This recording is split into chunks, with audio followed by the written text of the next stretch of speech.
Hi guys, my name is João. I'm here in the Next Helmets YouTube channel and I'm here to show you how to place the action camera mounts for the X.Lifecountry and X.Lifetour.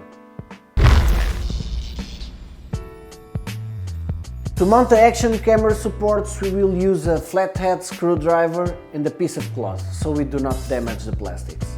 Start by removing the side cover and place the side action camera support. Use the screws and the tool included in the accessory box to fix it.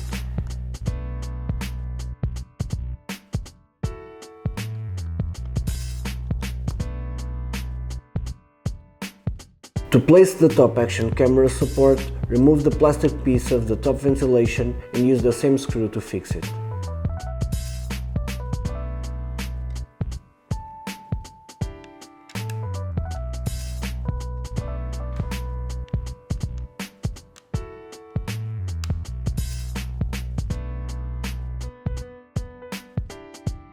And this is how you install the action camera supports. Thanks for watching this video and go capture your best memories.